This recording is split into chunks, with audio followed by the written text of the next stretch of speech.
आप सभी को अक्षय तृतीया की हार्दिक शुभकामनाएं। आज की इस वीडियो में आप सुनेंगे अक्षय तृतीया की कथा।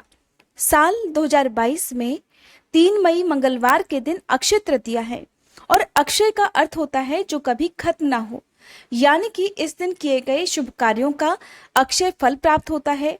इस दिन किए गए दान का, चाहे दान कितना भी छोटा क्यों ना हो, उसका भी कई गुना पुण्य प्राप्त होता है जो जन्म जन्मांतर तक मिलता रहता है। हर साल वैशाख मास के शुक्ल पक्ष की तृतीया तिथि को अक्षय तृतीया का पर्व मनाया जाता है। इस दिन होने वाले कार्य मनुष्य के जीवन को कभी न खत्म होने वाले शुभ फल प्रदान करते हैं। इसलिए ऐसा कहा जाता है कि इस दिन मनुष्य जितने भी पुण्य कर्म या दान करता है उसे उसका शुभ फल बहुत अधिक मात्रा में मिलता है, कई गुना मिलता है, और इस शुभ फल का प्रभाव फिर कभी खत्म नहीं होता है। अक्षय तृतीया को लेकर हमारे हिंदू धर्म में कई सारी मान्यताएं प्रचलित हैं, जिनमें से पहली मान्यता के अनुसार इसी दिन भगवान विष्णु ने छठे रूप में अर्थात भगवान परशुराम के रूप में धरती पर अवतार लिया था। इसलिए इस दिन को भगवान परशुराम के प्राकट्य दिवस के रूप में भी मनाया जाता है। दूसरी मान्यता के अनुसार त्रेता युग के प्रारंभ होने पर धरती की जो सबसे पावन, सबसे पवित्र, पुण्यदायी मानी जाती है माँ गंगा नदी इसी दिन स्वर्ग लोक से धरती पर आई थी और गंगा नदी को राजा भगीरथ लेकर आए थे। इस पवित्र नदी के धरती पर आने से आज के दिन की जो पवित्रता है, शुभता है, वो और अधिक बढ़ जाती है। इसलिए अक्षय तृतीया के दिन पवित्र गंगा नदी में डुबकी लगाने से मनुष्य के सारे पाप ताप नष्ट हो जाते हैं। एक और मान्यता के अनुसार आज के दिन ही महर्षि वेद व्यास जी ने महाभारत लिखना प्रारंभ किया था और इसी दिन महाभारत के धर्मराज युधिष्ठिर को अक्षय पात्र की प्राप्ति भी हुई थी। इस अक्षय पात्र की विशेषता ये थी कि इसमें से कभी भोजन समाप्त ही नहीं होता था और इस पात्र के द्वारा धर्मराज युधिष्ठिर ने अपने राज्य के निर्धन और भूखे लोगों को भोजन देकर उनकी सहायता की थी। इसके अलावा जब पांडव वन में रहकर वनवास काट रहे थे, तब उस समय भी उनके यहाँ, उनके आश्रम में आने वाले ऋषि महर्षियों का जो उन्होंने आदर सत्कार किया था, जो उनके लिए भोजन की व्यवस्था की थी, वो इसी अक्षय पात्र से की थी।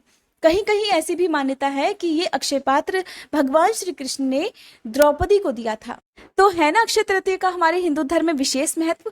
ऐसी ही एक मान्यता के अनुसार अक्षय तृतीया के दिन भगवान कृष्ण के गरीब, भगवान कृष्ण के निर्धन मित्र सुदामा, जो उनके बचपन के सखा थे, भगवान कृष्ण से मिलने के लिए पहुंचे। तब सुदामा जी के पास कृष्ण को देने के लिए सिर्फ 4 चावल के दाने थे। वही सुदामा जी ने भगवान कृष्ण के चरणों में अर्पित कर दिए।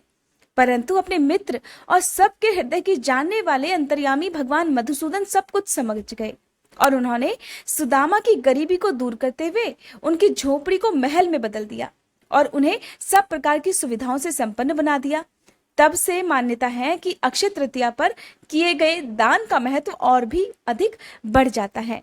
अक्षय तृतीया के दिन भगवान विष्णु और माँ लक्ष्मी जी के साथ साथ कुबेर देवता की भी पूजा की जाती है और इस दिन आप अपनी सामर्थ्य के अनुसार कुछ ना कुछ दान अवश्य करें, चाहे आप अन्न का, वस्त्र का, घी, शक्कर, गुड़, किसी भी प्रकार का दान आज के दिन आप किसी योग्य व्यक्ति को अवश्य दें।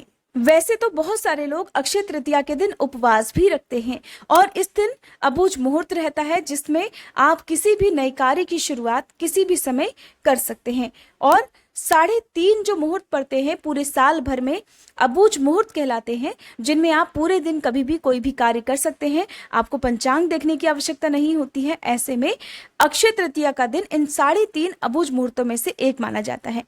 तो आज के दिन जो लोग केवल पूजा पाठ करते हैं उन्हें भी व्रत की कथा पढ़नी या सुननी चाहिए। इसका भी कई गुना पुण्य मिलता है और जो इस कथा को दूसरों को सुनाता है उसे भी इस कथा का कई गुना पुण्य प्राप्त होता है और भगवान विष्णु और माँ लक्ष्मी जी के आशीर्वाद से उनके घर में सदा बरकत बनी रहती है, सदा धन के भंडार भरे रहते हैं। तो पौराणिक कथा के अनुसार बहुत पहले की बात है, धर्मदास अपने परिवार के साथ एक छोटे से गांव में रहता था। वो बहुत ही गरीब था और हमेशा अपने परिवार के भरण पोषण के लिए परेशान रहता था। अब उसके परिवार में बहुत सारे सदस्य थे। धर्मदास बहुत ही धार्मिक प्रवृत्ति का व्यक्ति था। एक बार उसने अक्षय तृतीया का व्रत करने का सोचा, क्योंकि रोजी रोटी का बड़ा संकट था, परिवार में कई सारे सदस्य थे, तो वो किस प्रकार से उन सभी का पेट भरता। तो एक बार जब उसने अक्षय तृतीया का व्रत करने का सोचा तो अक्षय तृतीया के दिन वो सुबह जल्दी ब्रह्म मुहूर्त में उठा और उसने गंगा नदी में स्नान किया। फिर विधि पूर्वक भगवान विष्णु की पूजा अर्चना और आरती की। इसके बाद उसने अपनी सामर्थ्य के अनुसार जल से भरे घड़े, पंखे, जौ, सत्तू, चावल, नमक, गेहूं, गुड़, घी, दही, सोना तथा वस्त्र आदि वस्तुएं भगवान के चरणों में रखकर ब्राह्मणों को अर्पित कर दी। ये सब देखकर धर्मदास के जो परिवार वाले थे वो और उनकी पत्नी ने उन्हें रोकने की कोशिश की कि हमारे घर में तो धन की, अनाज की कमी है और आप दूसरों को ये धन दान में दे रहे हो। परिवार का हर कोई सदस्य धर्मदास को समझाने की, उन्हें रोकने की कोशिश करने लगा। कहने लगे कि अगर धर्मदास इतना सब कुछ दान में दे देगा तो फिर उसके परिवार का पालन पोषण कैसे होगा। लेकिन धर्मदास अपने दान और पुण्य कर्म से बिल्कुल भी विचलित नहीं हुआ और उसने स्वेच्छा से सम्मान सहित ब्राह्मणों को इस प्रकार कई तरह का दान दे दिया।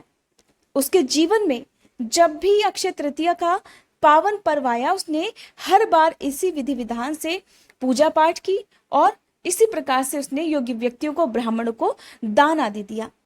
हर बार अक्षय तृतीया के दिन पूजा पाठ करने से और दान देने से धीरे धीरे धर्मदास के घर में धन संपत्ति के भंडार भरने लगे और उनकी गरीबी दूर हो गई। अब परिवार का पालन पोषण बहुत अच्छे से चलने लगा। लेकिन फिर भी धर्मदास ने हर बार विधि विधान से पूजा पाठ करना और अक्षय तृतीया के दिन दान देना बंद नहीं किया। और फिर इस जन्म के पुण्य प्रभाव से धर्मदास ने अगले जन्म में राजा कुशावती के रूप में जन्म लिया। कुशावती राजा बहुत ही प्रतापी राजा थे।